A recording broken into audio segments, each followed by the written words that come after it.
10 ক্লাছৰ ইতিহাস পাৰ্টৰ second chapter অৰ্থাৎ চেপ্টাৰটোৰ নাম হ'ল মহাত্মা গান্ধী আৰু ভাৰতৰ স্বাধীনতা সংগ্ৰাম। যে মেট্ৰিক পৰীক্ষাত ছ'চিয়েল ছায়েন্সৰ যিবোৰ কোশ্চিন আহে ষ্টেটমেণ্ট টাইপৰ আৰু শুদ্ধ অশুদ্ধ বহুত কেইটা দিয়া থাকে, তাৰ ভিতৰত কোনকেইটা শুদ্ধ আৰু অশুদ্ধ বাহিৰ কৰিব লাগে। আজি তেনেকুৱা কোশ্চিনবোৰ লোৱা হৈছে, পৰীক্ষাৰ কাৰণে বহুতেই ইম্পৰ্টেণ্ট। অৰ্থাৎ 1 নম্বৰৰ পৰা 10 নম্বৰ প্ৰশ্নলৈকে দাবী আৰু যুক্তিবোৰ দিয়া আছে, তাতে শুদ্ধ আৰু শুদ্ধ উত্তৰটো বা যিটো হয় এইটো বোল্ড কৰা আছে।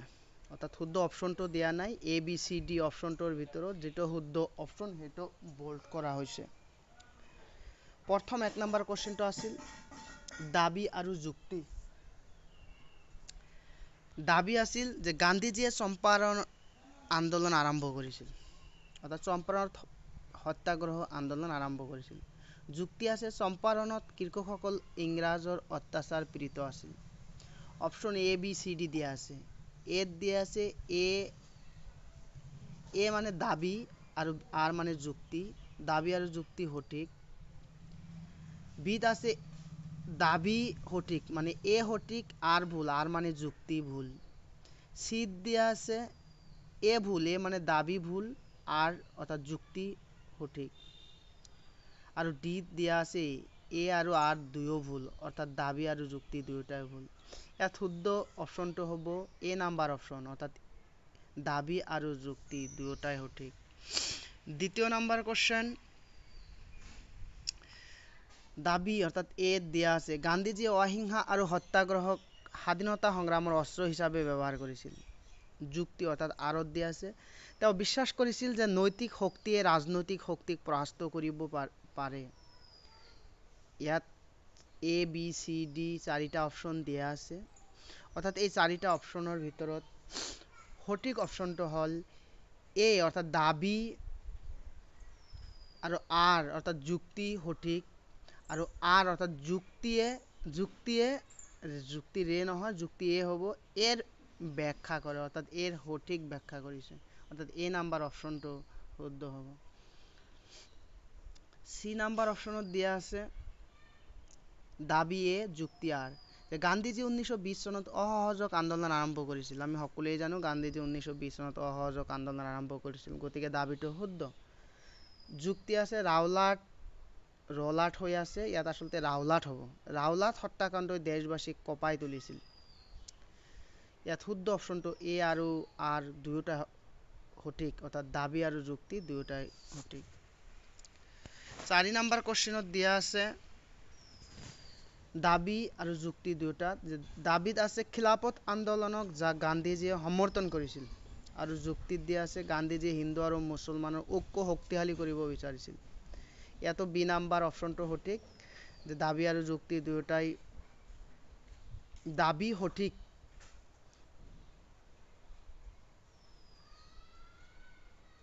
অপশ্যনটো অলপ খেলি মেলি হৈ গ'ল, আচলতে হ'ব এ আৰু R সঠিক, অৰ্থাৎ দাবী আৰু যুক্তি সঠিক আৰু যুক্তিয়ে দাবীক সঠিক ব্যাখ্যা কৰে, এইখিনিয়ে হ'ব। অৰ্থাৎ এ সঠিক R ভুল, এইখিনি ভুল এনসাৰ ইয়াত সোমাই গৈছে। তাৰপিছত আছে 5 নম্বৰত। 5 নম্বৰ কোশ্চিনত গান্ধীজী 1930 চনত লোণ আইন ভংগ কৰিলে। আমি সকলোৱে জানো প্ৰথম আইন অমান্য আন্দোলন যিটো কৰা হৈছিল, আইন অমান্য আন্দোলনত প্ৰথমেই গান্ধীজীয়ে লোণ আইনটো ভংগ কৰিলে। যুক্তিত দিয়া আছে লোণ আইন দুখী আৰু ধনী সকলৰ ওপৰত একে ধৰণৰ বলবৎ আছিল, অৰ্থাৎ সঠিক উত্তৰটো হ'ব চি নাম্বাৰ অপশ্যন এ আৰু R সঠিক, R A সঠিক ব্যাখ্যা। 6 নম্বৰ কোশ্চিনটো হ'ল গান্ধীজীয়ে বিদেশী বস্ত্ৰ বৰ্জন আন্দোলন আৰম্ভ কৰিছিল। দাবী যুক্তিত আছে তেওঁ ভাৰতীয় তাঁতৰ উন্নয়নৰ বাবে চেষ্টাশীল আছিল, অৰ্থাৎ এই কোশ্চিনটোৰ সঠিক উত্তৰটো হ'ব ডি নাম্বাৰ অপশ্যন এ আৰু R সঠিক, আৰু যুক্তিয়ে দাবীক ব্যাখ্যা কৰে। 7 নম্বৰ কোশ্চিন আছে গান্ধীজীয়ে ভাৰত ত্যাগ আন্দোলন আৰম্ভ কৰিছিল। যুক্তিত আছে 1942 চনত ব্ৰিটিছ ভাৰতীয় নেতাক সমান অধিকাৰ দিছিল, অৰ্থাৎ দাবীটো শুদ্ধ, ইয়াত R অৰ্থাৎ যুক্তিটো ভুল, অৰ্থাৎ বি নাম্বাৰ অপশ্যনটো শুদ্ধ আনসাৰ। 8 নম্বৰ কোশ্চিনত আছে এ অৰ্থাৎ দাবী গান্ধীজীয়ে চৰখা আৰু খাদীক প্ৰতীক হিচাপে গ্ৰহণ কৰিছিল, এইটো হয়। যুক্তিত দিয়া আছে ই আত্মনিৰ্ভৰশীলতাৰ এক চিহ্ন আছিল, এইটো হয়। অৰ্থাৎ এ আৰু আৰ দুয়োটাই সঠিক আৰু যুক্তিয়ে দাবীৰ সঠিক ব্যাখ্যা। 9 নম্বৰ কোশ্চেন, দাবীয়ে গান্ধীজীয়ে লণ্ডনত দ্বিতীয় ঘূৰণীয়া বানানটো ভুল হৈছে, বৈঠকত অংশ লৈছিল, এইটো হয়। যুক্তি, তেওঁ ভাৰতৰ সংবিধান নিজে লিখিবলৈ চাইছিল, এইটো অশুদ্ধ, অৰ্থাৎ যুক্তিটো অশুদ্ধ। এ সঠিক আৰ ভুল, অৰ্থাৎ দাবিটো সঠিক, যুক্তিটো ভুল। 10 নম্বৰ কোশ্চেনত আছে গান্ধীজীয়ে ৰামৰাজ্যৰ কথা কৈছিল, হয়, দাবিটো শুদ্ধ। যুক্তিত আছে তেওঁ ধৰ্মীয় ৰাজনীতিৰ পক্ষপাত আছিল, এইটো অশুদ্ধ, অৰ্থাৎ বি নাম্বাৰ অপশন, এ সঠিক আৰ ভুল। 11 নম্বৰ কোশ্চেন, তলৰ কোনটো অশুদ্ধ? প্ৰথমত দিয়া আছে মহাত্মা গান্ধীয়ে প্ৰথমে চম্পাৰণৰ কৃষকসকলৰ সমস্যা সমাধান কৰে, এইটো হয়।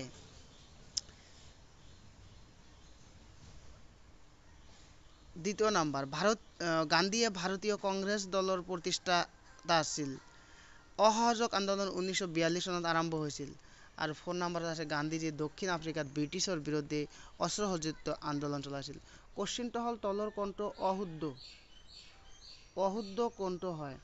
অৰ্থাৎ দ্বিতীয় নাম্বার, গান্ধীজী ভারতীয় কংগ্রেস দলের প্রতিষ্ঠাতা আছিল, এইটো অশুদ্ধ হয়।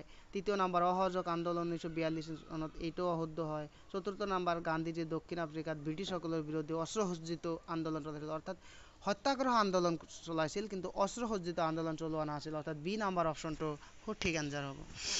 12 নাম্বাৰ কোশ্চেন, তলৰ কোনটো অশুদ্ধ? মহাত্মা গান্ধীয়ে খিলাফত আন্দোলনক সমৰ্থন জনাইছিল, হয়, এইটো শুদ্ধ।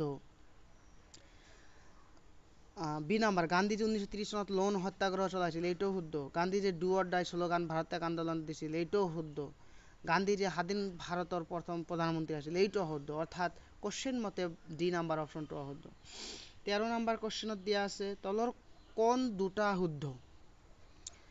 প্ৰথমত দিয়া আছে গান্ধীজীয়ে অহিংসা মতবাদৰ প্ৰচাৰ কৰিছিল। দ্বিতীয়ত দিয়া আছে তেওঁ সত্যাগ্ৰহ শব্দটো উদ্ভাৱন কৰে। তৃতীয়ত দিয়া আছে গান্ধীজীয়ে বৰদলীয় বিদ্ৰোহৰ নেতৃত্ব দিছিল। চতুৰ্থত দিয়া আছে ভাৰত ত্যাগ আন্দোলন 1920 চনত আৰম্ভ হৈছিল। আৰু কোশ্চেনত কৈছে তলৰ কোন দুটা শুদ্ধ? অৰ্থাৎ 1 নাম্বাৰ আৰু 2 নাম্বাৰ শুদ্ধ। গান্ধীয়ে অহিংসা মতবাদৰ প্ৰচাৰ কৰিছিল, তেওঁ সত্যাগ্ৰহ শব্দটো উদ্ভাৱন কৰে। কিন্তু সত্যাগ্ৰহ শব্দটো মহাত্মা গান্ধী, থৰো আৰু লিও টলষ্টয়ৰ দ্বাৰাই প্ৰভাৱিত হৈছিল। 14 নাম্বাৰ কোশ্চেনটো, তলৰ কোনটো অশুদ্ধ? গান্ধীজীয়ে স্বদেশী বস্ত্ৰ ব্যৱহাৰৰ ওপৰত গুৰুত্ব দিছিল, হয়, এইটো হয়, শুদ্ধ। তেওঁ চৰকাৰ আত্মনিৰ্ভৰশীলতাৰ প্ৰতীক হিচাপে গ্ৰহণ কৰিছিল, এইটো শুদ্ধ। গান্ধীয়ে হিন্দু মুছলমানৰ সম্প্ৰীতিক পোষক আছিল, এইটো শুদ্ধ। কিন্তু কোশ্চিন মতে ৰাইট এনসাৰ ডি, গান্ধীজীয়ে ব্ৰিটিছ ৰাজ্যৰ ডিভাইন এণ্ড ৰুল বুলি বৰ্ণনা কৰিছিল, এইটো ডি নাম্বাৰ কোশ্চেনটো কোশ্চিন মতে শুদ্ধ। তলৰ কোনটো শুদ্ধ? গান্ধীজীয়ে প্ৰথম ঘূৰণীয়া বৈঠকত অংশগ্ৰহণ কৰিছিল, এইটো ভুল। তেওঁ দক্ষিণ আফ্ৰিকাত নাটাল ইণ্ডিয়ান কংগ্ৰেছ গঠন কৰিছিল, এইটো শুদ্ধ। তৃতীয় নাম্বাৰ, গান্ধীয়ে স্বাধীনতা সংগ্ৰামৰ অস্ত্ৰসজ্জিত বিদ্ৰোহ সমৰ্থন কৰিছিল, এইটো অশুদ্ধ। তেওঁ ইণ্ডিয়ান অপিনিয়ন নামৰ কাকত প্ৰকাশ কৰিছিল, অৰ্থাৎ কোশ্চিন মতে বি নাম্বাৰ শুদ্ধ, অৰ্থাৎ দ্বিতীয় আৰু চতুৰ্থ নাম্বাৰ যিটো আছে। তলৰ কোনটো অশুদ্ধ? অসহযোগ আন্দোলন অন্ত পৰিছিল 1922 চনত চৌৰি চৌৰা ঘটনাৰ পিছত, এইটো শুদ্ধ হয়। লোন আইনৰ ভংগৰ বাবে গান্ধীজীয়ে দাণ্ডা যাত্ৰা কৰিছিল, এইটোও শুদ্ধ হয়। গান্ধীজী ইনকলাব জিন্দাবাদ ধ্বনি দিছিল, নহয়, গান্ধীজী ইনকলাব জিন্দাবাদ ধ্বনি দিয়া নাছিল, এইটো অশুদ্ধ, অৰ্থাৎ সি নাম্বাৰ অশুদ্ধ। 17 নম্বৰ কোশ্চেন, তলৰ কোনটো শুদ্ধ? গান্ধীজী ইয়ং ইণ্ডিয়া আৰু হৰিজন সম্পাদন কৰিছিল, এইটো হয়, শুদ্ধ। তেওঁ অহিংস সঁজুলিৰে ইংৰাজৰ বিৰুদ্ধে আন্দোলন চলাইছিল, এইটো শুদ্ধ। মহাত্মা গান্ধী 1942 চনত নাথুৰাম গডছেৰ দ্বাৰা হত্যা হয়, এইটোও শুদ্ধ। গান্ধীজীয়ে ভাৰতৰ সংবিধান প্ৰণয়ন কৰিছিল, এইটো শুদ্ধ। গতিকে 1, 2, 3 অৰ্থাৎ এ নাম্বাৰ অপশনটো শুদ্ধ হয়। 18 নম্বৰ, তলৰ কোনটো অশুদ্ধ? গান্ধীয়ে দক্ষিণ আফ্ৰিকাত সত্যাগ্ৰহ আন্দোলন আৰম্ভ কৰিছিল, হয়, এইটো শুদ্ধ। গান্ধীজীয়ে কোৱাইট ইণ্ডিয়া মুভমেণ্ট চলাইছিল, এইটোও শুদ্ধ। তেওঁ ভাৰতৰ প্ৰথম গভৰ্ণৰ জেনেৰেল আছিল, এইটো অশুদ্ধ। গতিকে কোশ্চিন মতে চি নাম্বাৰ অপশনটো অশুদ্ধ। গান্ধীজীয়ে ৰাওলাট হত্যাকাণ্ড তীব্ৰ প্ৰতিবাদ কৰিছিল, এইটোও হয়। গতিকে চি নাম্বাৰ অপশনটো অশুদ্ধ। আজি এই 18টা গুৰুত্বপূৰ্ণ কোশ্চিন দিয়া হ'ল।